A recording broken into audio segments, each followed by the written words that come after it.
આધ્યાત્મિક માર્ગમાં સત્પુરુષનું શું સ્થાન છે એના પર ગઈકાલે આપણે વાત સાંભળેલી.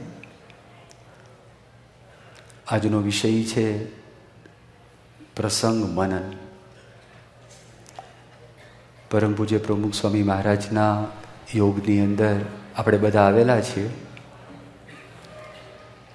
તો એમના જે બધા પ્રસંગો છે, તો પ્રસંગોનું મનન આપણે કેવી રીતે કરવું જોઈએ? પ્રસંગ એટલે શું અને મનન એટલે શું? એ વાત શરૂઆતમાં આપણે જો જાણી હોય તો આપણને ખબર પડે કે પ્રસંગ મનન કેવી રીતે કરવું જોઈએ.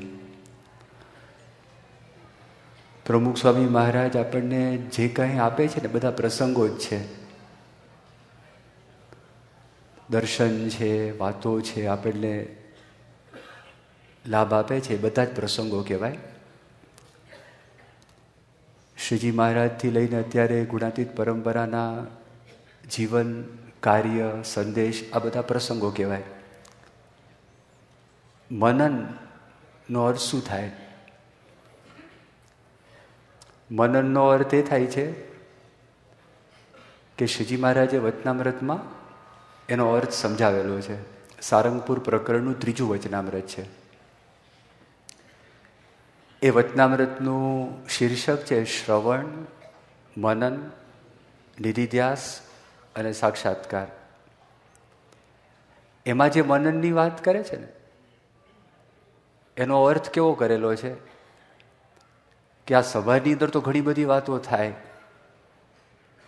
પણ બધી વાતો આપણા અંગની વાતો ના હોય. દાખલા તરીકે અહીંયા એવું કહેવામાં આવે કે આપણે સિગરેટ ના પીવી, પણ તમારામાંથી કોઈ સિગરેટ પીતા જ ના હોય તો એના માટે તો એ શબ્દો કામના છે નહીં. પણ એ કથા વાર્તામાંથી જે શબ્દો આપણને કામના હોય એ આપણે ધ્યાનથી સાંભળીએ અને એ પછી આપણે નક્કી કરીએ કે આટલા શબ્દો કામના છે, આટલા શબ્દો મારા માટે નથી. એ જે આપણે પ્રક્રિયા કરીએ છીએ એનું નામ કહેવાય મનન. પછી જે નક્કી કર્યું હોય એને રોજ આપણે સંભાળવાનો અભ્યાસ રાખીએ, એનું નામ કહેવાય નિધિધ્યાસન. અને આપણને ઇદમ સાંભળે પ્રયત્ન કર્યા સિવાય એને સાક્ષાત્કાર કહેવાય.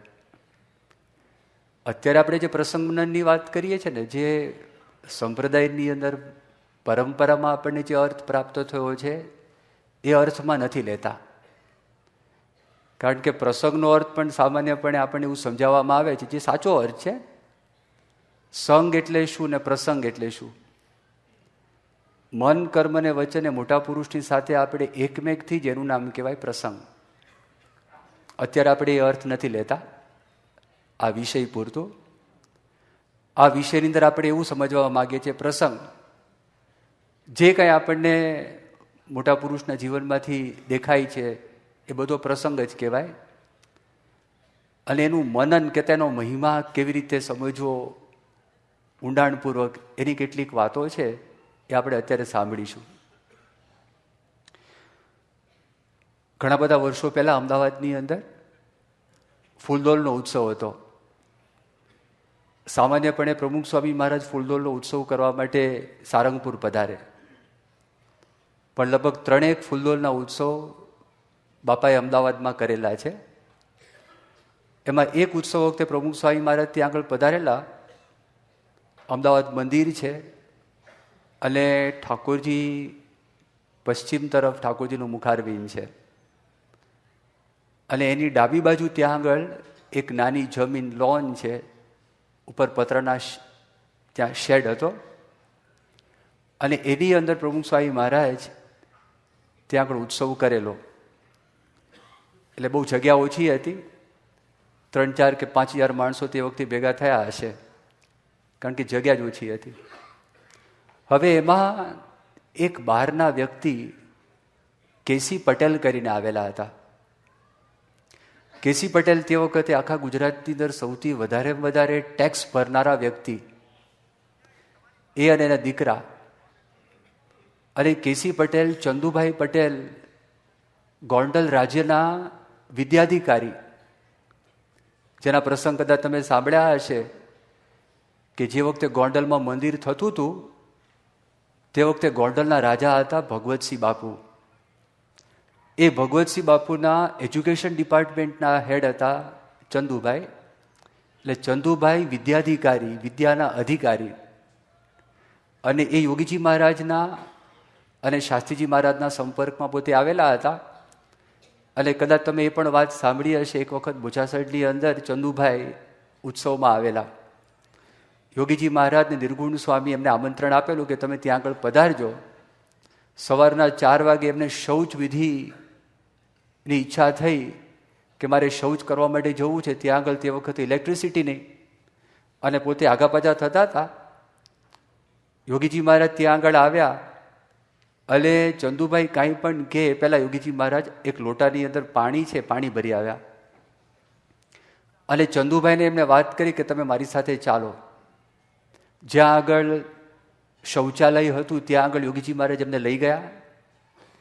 યોગીજી મહારાજે જાતે લોટો મૂક્યો. ચંદુભાઈને વાત કરી કે તમે સાહેબ અહીંયા આગળ શૌચ વિધિ પતાવી દો. એ બહાર આવ્યા. યોગીજી મહારાજે જાતે એમને હાથ ધોવડાવ્યા.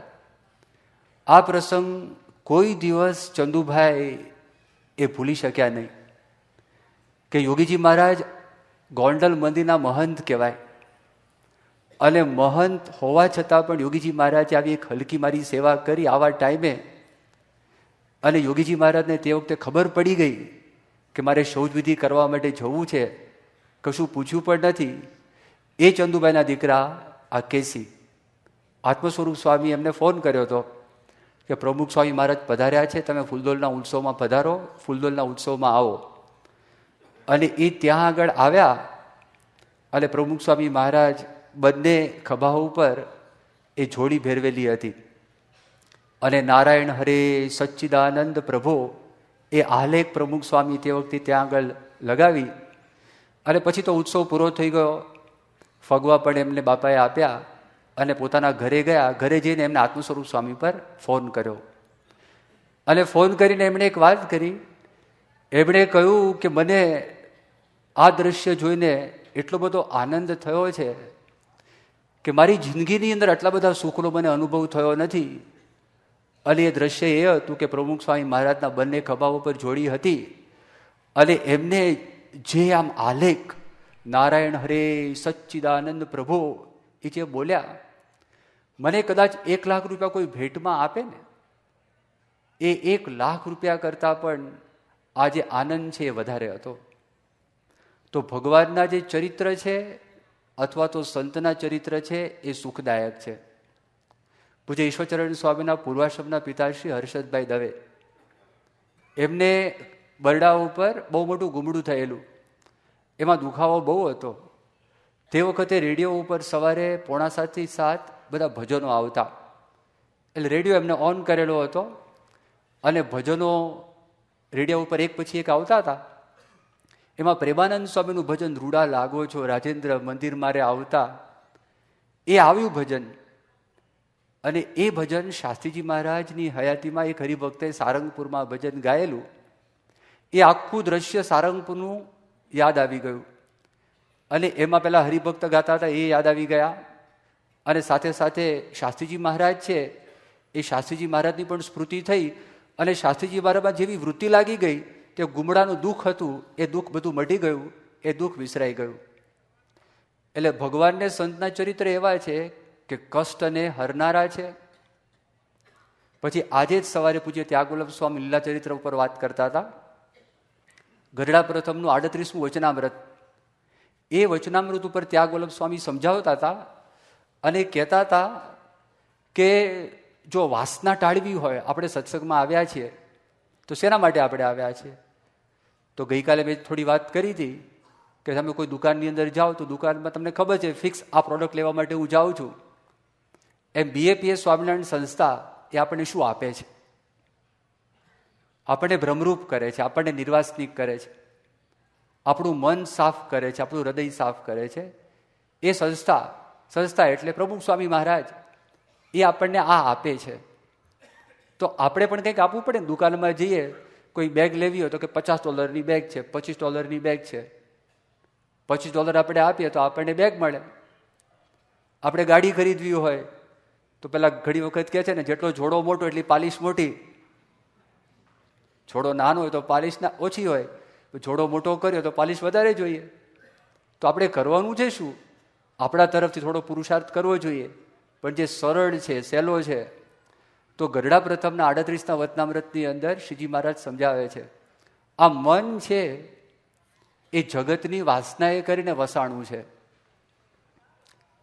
કોઈક દિવાલ ઉપર બધા પેઇન્ટ લાગેલા હોય અને તમારે નવો પેઇન્ટ કરવો હોય તો એના પર તમે નવો રંગ લગાવો તો જૂનો પેઇન્ટ જતો રહે. એમ આપણા મનમાં અનંત જન્મના અનંત પેઇન્ટ્સના કોટ્સ લાગેલા છે. હવે એના પર નવા કોટ ચડાવવાના છે. તો સરળ ઉપાય કયો? એ કેવી રીતે થઈ શકે?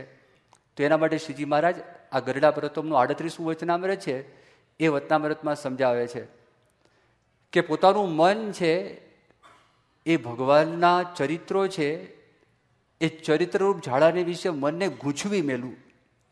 શબ્દો કેવો મૂક્યો છે? ગૂંચવી મેલું. જેમ કરોડિયો હોય એ ઝાડામાં ગૂંચાય, એમ મનને ગૂંચવી મેલું. એક ચરિત્ર યાદ કરું, પછી બીજું, પછી ત્રીજું. શ્રીજી મહારાજ વાત કહે છે કે અમે તમને એવું કહેતા નથી કે તમે ઝાઝા ઉપવાસ કરો. એ તો નિયમ પ્રમાણે જે કરવાના છે એ બધાએ કરવાના છે, પણ અમે તમને આ કરવાનું કહીએ છીએ એ કરો તો એનાથી મન શુદ્ધ થાય છે, મન નિર્વાસનિક બની જાય છે. અને ત્યાં મારા દ્રષ્ટાંત આપે છે, જનક તો રાજા હતા, પણ જનકનું મન તો મોટા યોગી જેવું હતું. એ રાજ કરતા હતા પણ રાજનું કોઈ બંધન નહોતું. આજે પ્રમુખ સ્વામી મહારાજ આપણને દેખાય એ વ્યવહારની અંદર છે, મન મોટા યોગી જેવું છે, એને કોઈ સ્પર્શ જ નથી. સંસારનો, જગતનો કોઈ સ્પર્શ નથી. મનની અંદર ભગવાન સિવાય કોઈ તત્વ જ નથી. તો આપણને એ સુખ આપવું છે. સંત બડા પરમારથી કહે છે ને, સ્વામી વારે વારે આ સાખી બોલે છે, સંત બડા પરમારથી ઝાકા મોટા મન તુલસી સબકો દે થે રામ સરીકા ધન. ભગવાન રૂપી ધન આપવા માટે આવ્યા છે. તો એ ઉપાય બતાવ્યો. તો જો આજે વાત કરી મહારાજે કે એક ચરિત્ર આપણે યાદ આવ્યું, પછી બીજું, ત્રીજું, એ સરળ ઉપાય છે. તો પ્રસંગ મનનની પહેલી જે રીત છે ને એ આ રીત છે. આજ સવારનો તમે વિચાર કરો, પ્રમુખ સ્વામી મહારાજ પધાર્યા, તો એનું આપણે જો કરવાનું શું છે, ડેઇલી બેઝિસ ઉપર એ વારંવાર આપણે યાદ કરવાનું છે. એ મનમાં જેટલા આપણને યાદ આવે એટલું આપણને રાહતની નિરાત્રે. સ્વામી પધાર્યા, ઠાકોરજીના દર્શન કરે છે, આપણે જોયું બધાએ, મસ્તક નમાવ્યું, દર્શન કરી શાંતિથી, એકદમ નિરાંતથી દર્શન કરી. આ બધું જેટલું તમે વિઝ્યુલાઇઝ કરો ને, ઇન્ટેન્ટલી, ઇન્ટેન્સલી, ડીપલી, એકદમ, પછી લફર ફફરની. સ્વામી ગઈકાલે બધી ગમત કરતા હતા, પૂજા કરી, એક્શન કર્યું. રાત્રે તમારામાંથી કેટલા હાજર હતા મને ખબર નથી, પણ જે હાજર હશે રાત્રે સ્વામી આશીર્વાદ આપ્યા. એ જે અલૌકિક સત્સંગ બધો તમે જોયો, એ કેવી રીતે પૂજા કરે છે, શું કરે છે, એનું બધું જ સ્વામીએ ત્યાં આગળ અભિનય કર્યો. આમ ફટફટ પૂજા કરે, વાંચી લીધું, વાંચીને નાખી દીધું, એમને આ કર્યું શાંતિથી. એ દર્શન સ્વામી આગળ આવ્યા, અહીંયા પધાર્યા, કેટલી નિરાશ છે એમને તમે જુઓ. એના મુખારવિંદ ઉપરથી તમે જુઓ, આપણું મન શાંત થઈ જાય. તમે ગમે તેટલી ધમાલ મચાવીને આવ્યા હોય બહારથી, અને તમારા મનમાં ગમે તેટલો ઘોંઘાટ ચાલતો હોય, અને આપણને બતાવ્યું ને ઓલી વેલણથી બધું વગાડ્યું થાળી, અને અંદર નાખતા હતા, મનનો ઘોંઘાટ ને બહારનો ઘોંઘાટ 5 મિનિટ જોયા જ કરો એમની સામું, તમારું મન શાંત થઈ જશે.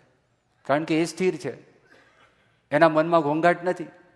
તો એ જે વાત કરી પ્રસંગ મનનની પ્રથમ ને સહેલી રીત, એ આ રીત છે કે જેવા આવ્યા, અહીં આગળ બેઠા, બધાને પગે લાગ્યા, શું કરે છે એ બેસીને સહેજ એડજસ્ટમેન્ટ કરી, અને ત્યાં આગળ ઠાકોરજીનો સામે મૂકેલા છે. પહેલાં તો પગે લાગીને દર્શન કરે છે, અને પછી સેવક સંતને એડજસ્ટમેન્ટ કરવાનું કહે છે કે એક્ઝેક્ટ સેન્ટરમાં ઠાકોરજીની મૂર્તિ આવે, એમની આંખો અને ઠાકોરજીની આંખો એ સામસામે મળે એવી રીતે એ એડજસ્ટમેન્ટ કરવાનું કહે.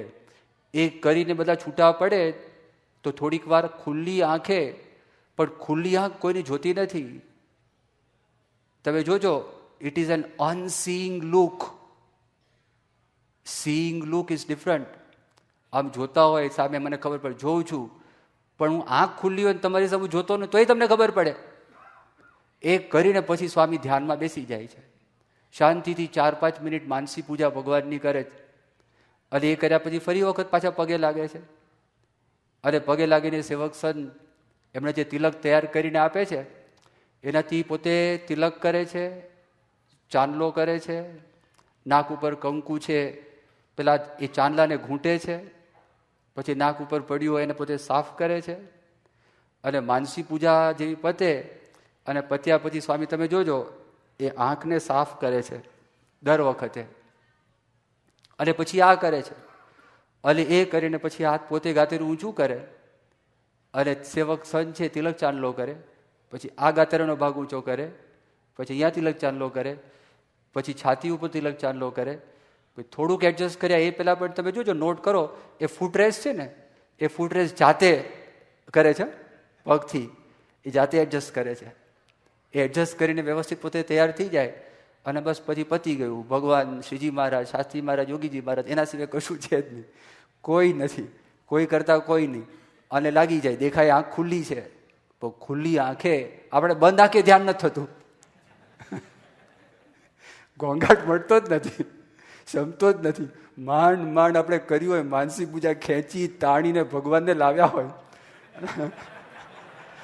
અને થોડીક આમ ગડબડ થાય, જય સ્વામિનારાયણ ઉપડી ગયું ફટાક દઈને. અને આ તો એમને જ્યારે ઈચ્છા થાય જ્યારે ત્યારે ફટ દઈને એકદમ આમ એ નિર્વાસનિક પુરુષ છે, એની સ્થિતિ એ છે એટલે પોતે કરી શકે જ. પણ આપણે આ શીખવે જ, આ સરળ રીત છે, પહેલી જ રીત બતાવી. તો આ તમે જો પહેલું કરો સીધું જ, પછી માળા કરે છે અને માળા પત્યા પછી માળા જેવી પૂરી થઈ જાય અને પૂરી થઈ ગયા પછી હાથ જોડીને પોતે બેઠા હોય છે. શરૂઆતમાં તો પોતે જ ધરાવતા બહુ ભાવથી. એ પહેલાં પ્રસાદીનું વસ્ત્ર છે ને જે માળાની શરૂઆત કરે એ પહેલાં શ્રીજી મહારાજનું પ્રસાદીનું વસ્ત્ર બાપા દરેક મૂર્તિનો સ્પર્શ કરી આંખે અડાડતા.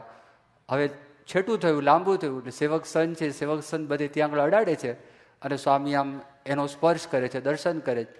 માળા પતી જાય, માળા પતીએ પછી ભગવાનને થાળ થાય અને થાળ ધરાવે, પણ ધ્યાનથી જોવે છે દરેક ઠેકાણે.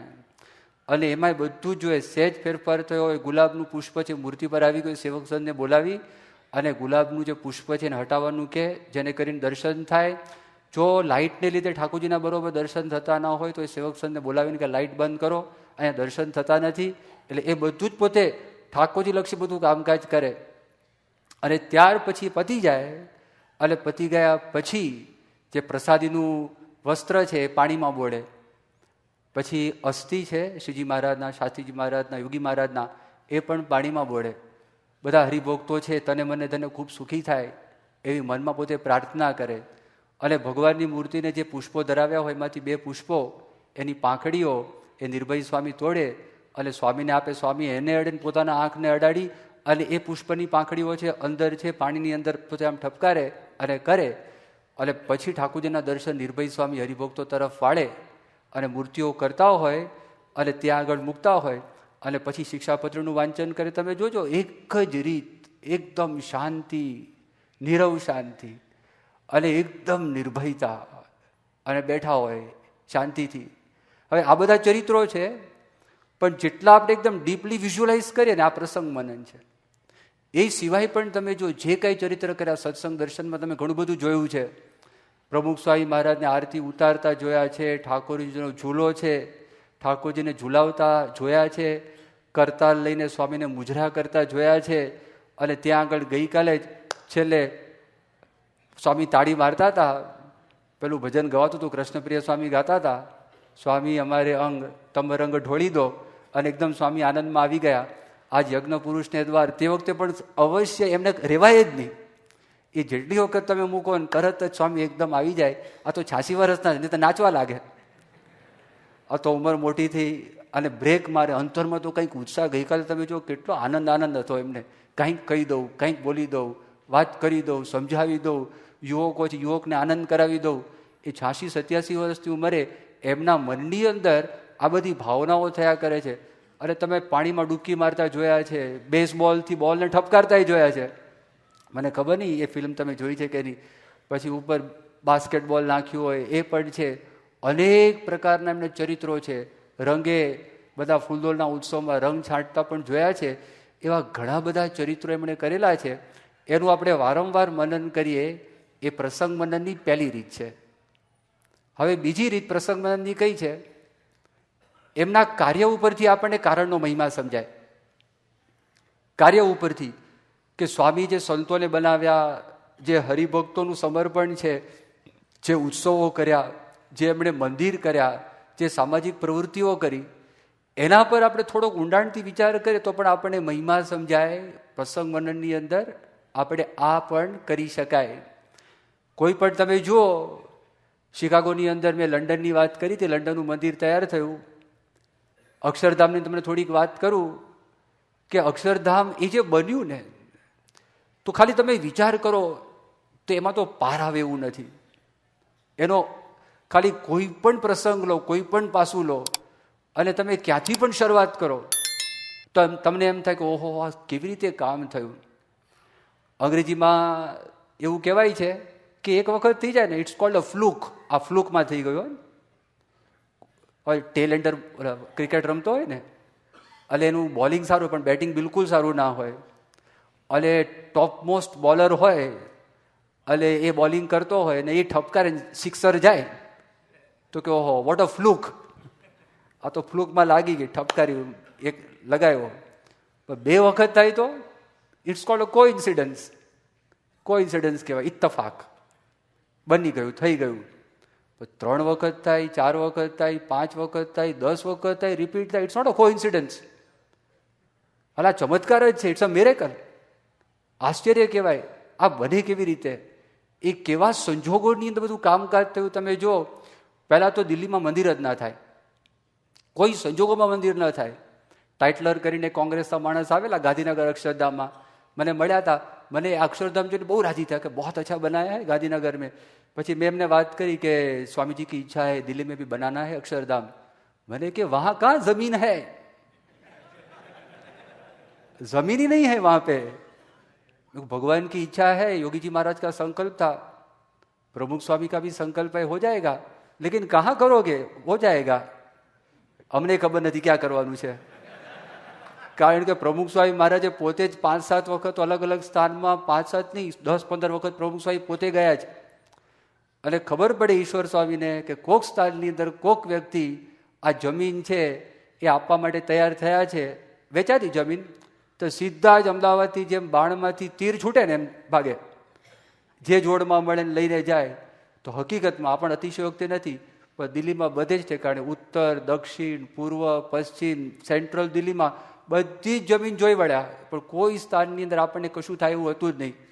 પછી છેવટે આ જમીન છે ને, એ જમીન આપણને એટલે મળી નથી, એના માટે આપણે પ્રયત્ન કરતા હતા. તો એ પણ બહુ પ્રયત્ન કરતા હતા, એમાં સેટ થતું જ નહોતું, કોઈ સંજોગોમાં સેટ થાય નહીં. પછી બધા કંટાળ્યા. એટલે કંટાળીને પછી ઈશ્વર સ્વામી, હર્ષદ ચાવડા, બધા સંતો બાપા પાસે અમદાવાદમાં મળ્યા ને વાત કરી કે બાપા, કે બીજા બધા સ્થાનમાં આપણને જમીન બહુ મળે છે, 100 એકર જમીન. ફરીદાબાદ તરફ જાઓ, ગુડગાંવ તરફ તમે જાઓ, હરિયાણા તરફ જાઓ, દિલ્હીની બહાર નીકળો તો 100 એકર જમીન આપણને આપવા માટે તૈયાર થયા. સ્વામી કે જોગી બાપાનો સંકલ્પ છે, જમુનાના કાંઠા ઉપર જ કરવું છે. એ ફિક્સ રાખ્યું. તમે વિચાર કરો એમને શ્રદ્ધા કેટલી છે. એ પહેલાં પણ તમે ધીરજ જુઓ, કેટલી નિરાશ છે, માણસ થાકી જાય. 1968માં સંકલ્પ જોગી મહારાજે કર્યો, અને ત્યાર પછી અવારનવાર આપણે એના માટે પ્રયત્ન કરીએ, આપણને જમીન મળે નહીં, અને હિંમત હારે નહીં. એક વખત તો સરકારે આપણને જમીન 5 એકર આપી, એના આપણે પૈસા પણ ભરાઈ ગયા.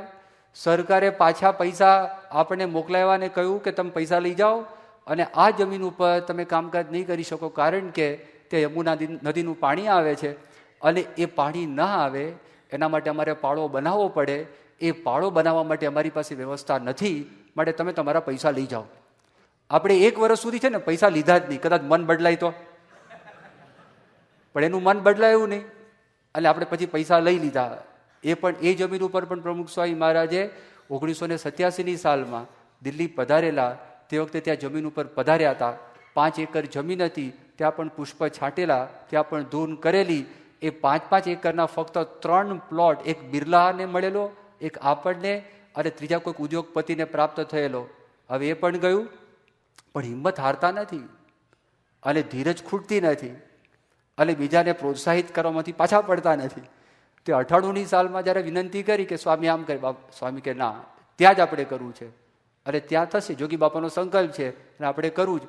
તો પછી હર્ષદભાઈ ચાવડાએ વિનંતી કરી કે સ્વામી જો એવું જ હોય તો આપણે એક કામ કરીએ, આપણે એવું કામ કરીએ, નકશા તૈયાર કરાવી દઈએ અને ખાણમાંથી પથ્થર કાઢવા લાગીએ, ઘડતર કામ શરૂ કરી દઈએ, જેવી જમીન મળે 2 વર્ષમાં ઊભું અક્ષરધામ. બાપા કે ના, જ્યાં સુધી જમીન પ્રાપ્ત ન થાય ત્યાં સુધી આપણે કશું કરવું નથી. પછી સ્વામી દ્રષ્ટાંત આપ્યું. સ્વામી કે આ જો રામ મંદિર છે, અયોધ્યામાં બનાવવાનું છે, તો એના માટે બધા પથરાઓ કાઢ્યા ખાણમાંથી અને ત્યાં પિંડવાડાની અંદર એ ઘડતર કામ શરૂ થયું. તો બાપા કે શું થયું? છાતી ઉપર બધા પડ્યા જ પથરાઓ. ડેડ સ્ટોક કહેવાય ને, એ ડેડ સ્ટોકને કરવાનું શું? પેલા પરવાનગી આપતા નથી બનાવવા માટે. એ ક્યારે ચુકાદો આવે? આપણા દેશની અંદર વર્ષો વીતી ગયા, ચુકાદો આવતો નથી અને 50-55 વર્ષથી ધૂન ચાલે ત્યાં આગળ, એ મેળ પડતો નથી.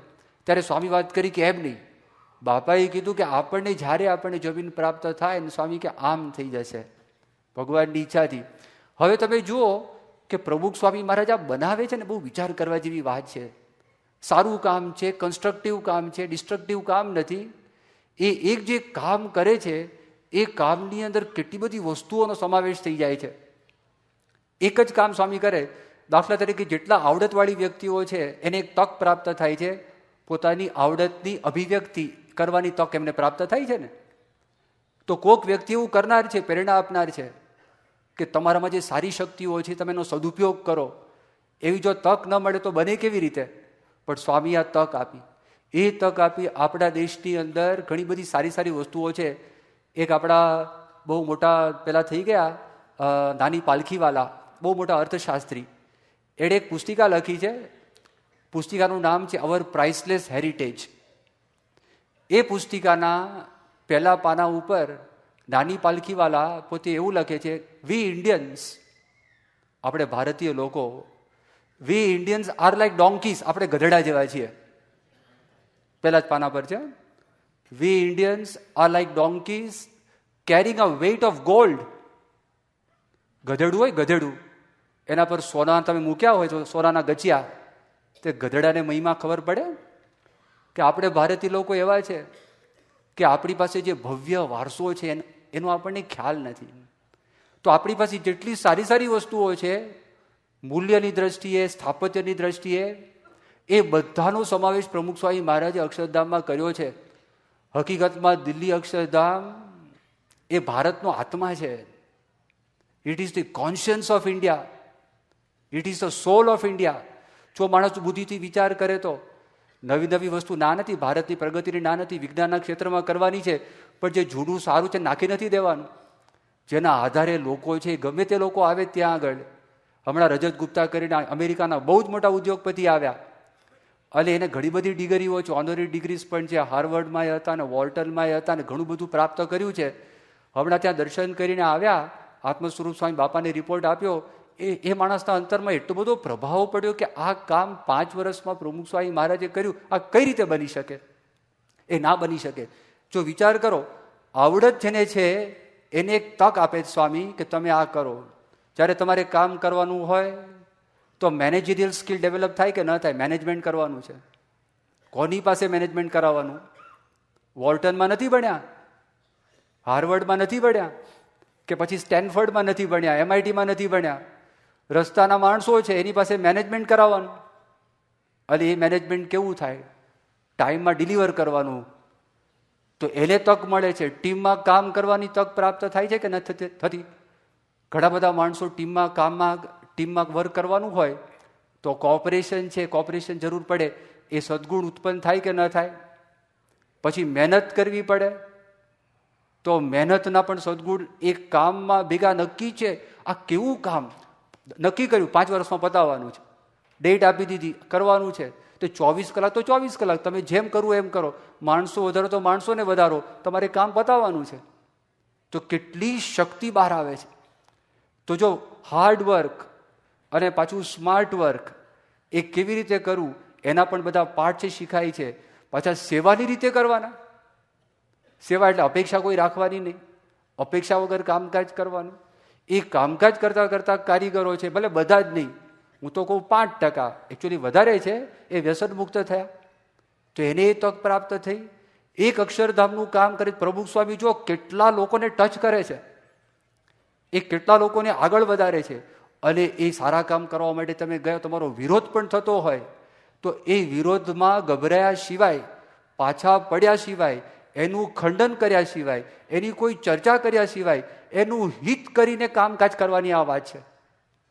હર્ષદભાઈ વાત કરી, પ્રસંગ એવો થયો હતો, એ પછી પાછળની વાત છે, સુપ્રીમ કોર્ટમાં કેસ થયો, એની પણ થોડીક વાત કદાચ કરીશ તમને, સમયને કેવો છે એ પ્રમાણે. પણ એમાં હર્ષદભાઈએ વાત કરી કે સ્વામી લે તારો રંગીલદાસ એવું કરો ને.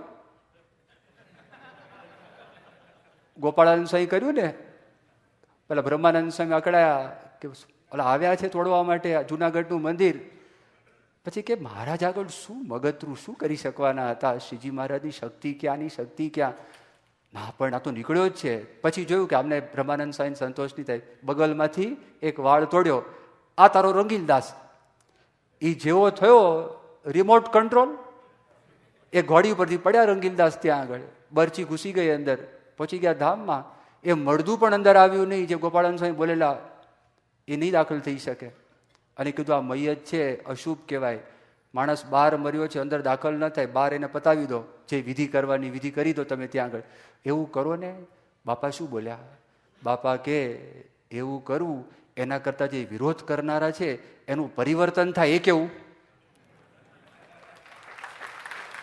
સ્વામી આ બોલ્યા. અને એ જ ગુણ ગાવા આવે તો, અને એ જ આપણને મદદ કરે તો એ કેવું? આખો તમે વિચાર કરો કે સ્વામીના મનમાં આ વિચાર, આટલી સામર્થ્ય હોવા છતાં, આટલી તાકાત હોવા છતાં એનું ભલું ઈચ્છવાનું, એનું સારું ઈચ્છવાનું, એમની પાસે નમ્રતા રાખવાની, એમની પાસે સાધુતા રાખવાની, એવી રીતે પ્રમુખ સ્વામી મહારાજે સેવાનો આદર્શ આપણને બતાવ્યો છે. એક સર્જન, ક્રિએટિવ વર્ક, એક કન્સ્ટ્રક્ટિવ વર્ક છે, એનો આદર્શ છે. આદર્શ આપણે પ્રમુખ સ્વામી મહારાજ બતાવે. તો એક સાથે કેટલા બધા કામ થાય છે. મેં તમને વાત કરી. હવે એની સાથે બધા સંકળાયેલા છે, ઘણા બધા. જેમ બધાએ કીધું, દરેક મંદિરમાં, ટોરોન્ટોનું મંદિર કહે, શિકાગોનું મંદિર કરે, એડિસનની વાત કરો, જે કોઈ વાત કરો, નાના મોટા બધા જ મચી પડે સેવા કરવા માટે. તો દાન શું કહેવાય? આપણે કંઈક આપણામાંથી આપવું. આપણી જે સંસ્કૃતિ છે ને, સંસ્કૃતિનો પ્રથમ મંત્ર છે તેન ત્યક્તેન ભુંજિતાહ. જો આપણે કોઈનું ખંડન કરતા નથી, પણ તમે ઓલ્ડ ટેસ્ટામેન્ટ, જૂનો કરાર અને આપણા ઉપનિષદ તમે જો સરખાવો, આપણી શરૂઆત ક્યાંથી થાય છે? ઈશાવાસ્યમ ઇદમ સર્વમ યત્ કિંચિત જગત્યામ જગત તેન ત્યક્તેન ભુંજિતાહ મા ગૃધ કસ્યસ્વિત ધનમ. તેન ત્યક્તેન ભુંજિતાહ. તમે ત્યાગ કરીને ભોગવો, પહેલો જ મંત્ર છે. હવે તમે જેનેસિસ ખોલો, ઓલ્ડ ટેસ્ટામેન્ટ, એમાં શું લખ્યું છે? પહેલા જ પાના ઉપર કે ભગવાને આ જે સૃષ્ટિ બનાવી, એમાં જે પશુ પંખી બનાવેલા છે એ આપણા ઉપભોગ માટે બનાવેલા છે. તે ભોગની સંસ્કૃતિની શરૂઆત થઈ, આપણે ત્યાગની સંસ્કૃતિની શરૂઆત થઈ. હંમેશા યાદ રાખજો, ત્યાગની અંદર જેવું સુખ છે એવું ભોગમાં સુખ નથી. તમે જમવા માટે બેઠા હો અને તમને ભાવતી વસ્તુ હોય, અને બીજો એક વ્યક્તિ જમવા માટે આવે, એ વસ્તુ જો ખલાસ થઈ ગઈ હોય, અને તમે ભાવતી વસ્તુ લઈને તમે એમને આપો, અને એક વખત ખાઈ જોજો અને એક વખત આપી જોજો, બંનેમાંથી વધારે તમને સુખ શેમાં આવે? તમે જોજો. આપવામાં સુખ છે, ભોગવવામાં સુખ નથી. યોગી મહારાજ કહેતા, ખા ગયા ખો ગયા, દે ગયા લે ગયા, દાટ દિયા જખ મારી દિયા. યોગી બાપા બોલતા. તો આપણી જે આ સંસ્કૃતિ છે, નાના નાના છોકરાઓને તમે જો આ સંસ્કૃતિના પાઠ ગળથુથીમાં પ્રમુખ સ્વામી આપે, પણ કોઈક નિમિત્ત જોઈએ ને. નિમિત્ત વગર કેવી રીતે થાય? એને તમે પૈસા આપે અને બાપ આપે, આ લે $5, એમાંથી કે ના મારે આ પીગી બેંકની અંદર $1 નાખવો છે, ક્વાર્ટર નાખવું છે, કે 50 સેન્ટ નાખવા છે, કે $1 નાખવા છે.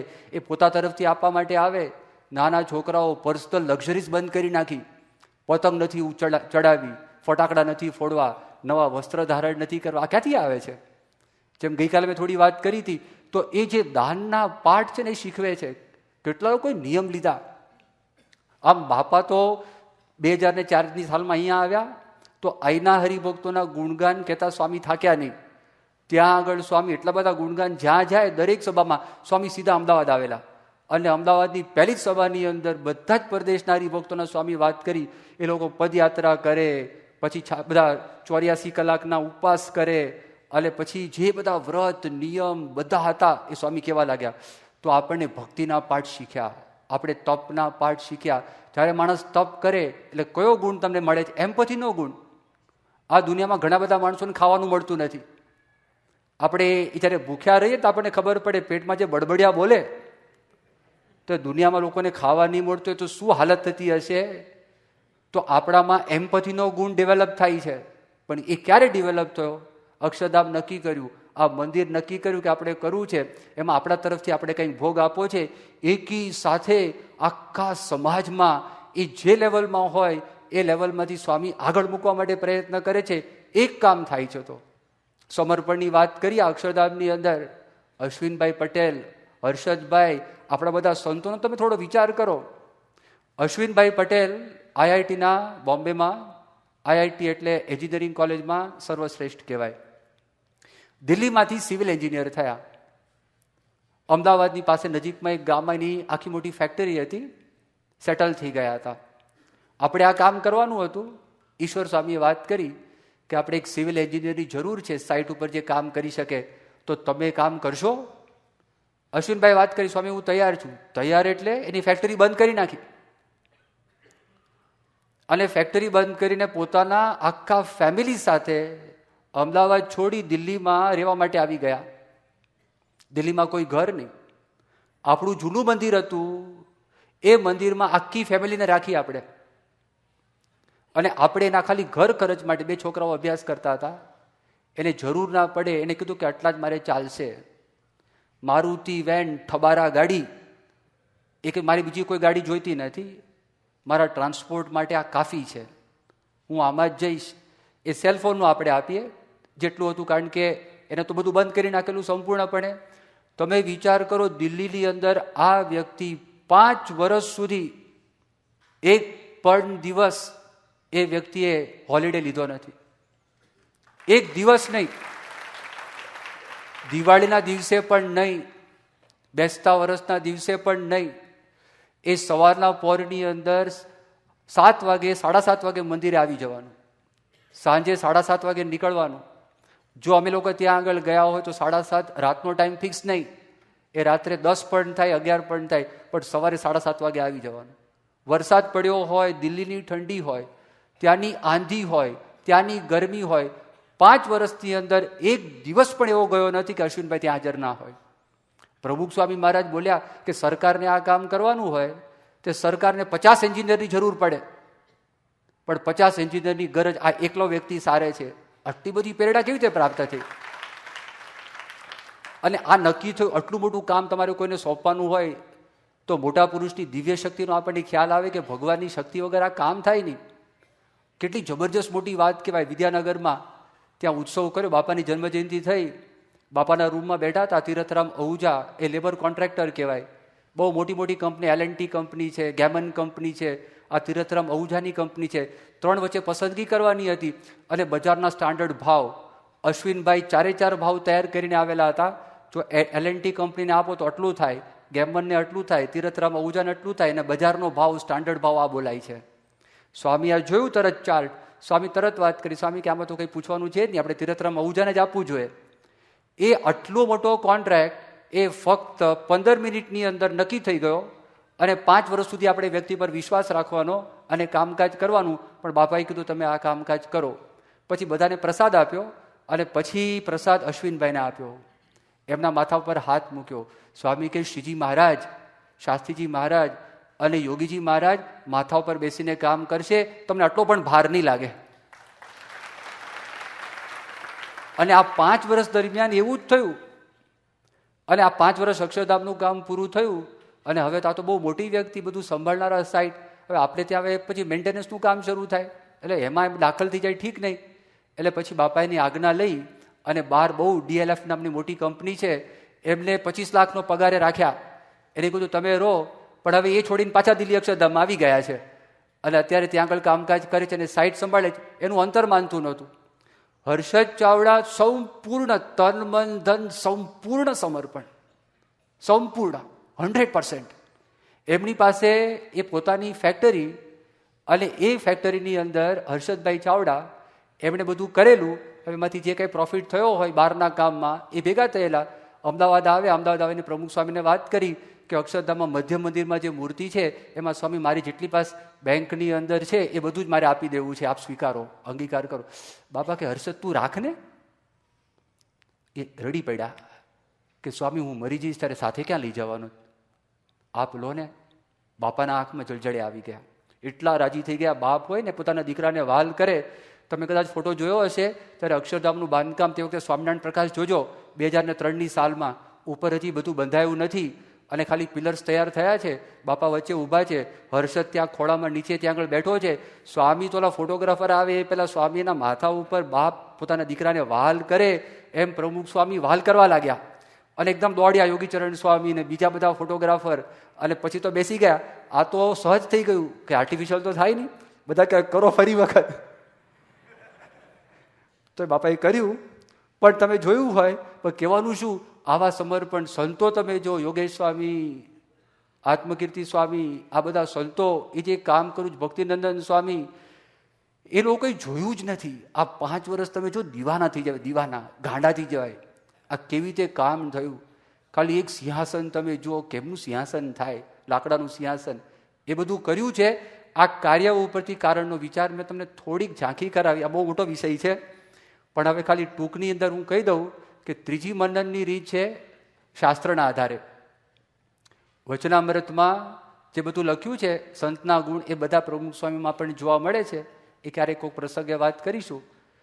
ચોથું રીત છે એ જે મનુષ્ય ભાવ, દાખલા તરીકે બાપા કોઈને વઢે અથવા જમતા હોય થાળીમાં તો એ નિસ્વાદી છે. અને એ ક્રોધ છે, ક્રોધ નથી, પુણ્ય પ્રકોપ છે. એ કેવી રીતે એની સમજ લાવી એ પ્રસંગ મનનનો ભાગ બને છે. પછી ચોથી રીત કીધી. પાંચમીમાં મનુષ્ય ભાવમાં ખબર ન પડતી હોય પણ છતાં દિવ્ય છે, એ કેવી રીતે? તો એમાં આપણે વિશ્વાસ રાખવો પડે, પ્રાર્થના કરવી પડે. અને છઠ્ઠી રીત કઈ છે? એમના જીવનમાં દાખલા તરીકે બાપાનું કોઈ અપમાન કર્યું, બાપાને લાગ્યું નહીં, પણ આપણું કોઈ અપમાન કરે, આપણે સત્સંગમાંથી જતા ન રહીએ, પ્રસંગ મનન કહેવાય. એ નિસ્વાદી છે, પણ આપણા ઘરમાં ધારો કે રસોઈ ખાટી થઈ, ખારી થઈ, આપણે ઝઘડો ન કરીએ તો પ્રસંગ મનન કહેવાય. પ્રેક્ટિકલ તો ત્યાં એપ્લાય થાય ને. પછી સ્વામી રોજ 35 વર્ષથી સ્વામીના હાર્ટ એટેક આવ્યો અને સ્વામીએ પૂજા મૂકી નથી. હાર્ટ એટેક વખતે પૂજા કરી છે તો આપણે ગાપચી ન મારીએ પૂજાની અંદર, આપણે વ્યવસ્થિતપણે કરીએ તો એ રિયલ પ્રસંગ મનન થયું. એ જેવા જેવું થવાનું થોડું થોડું તો તે પ્રસંગ મનન કહેવાય. આ બધી પ્રસંગ મનનની રીત છે.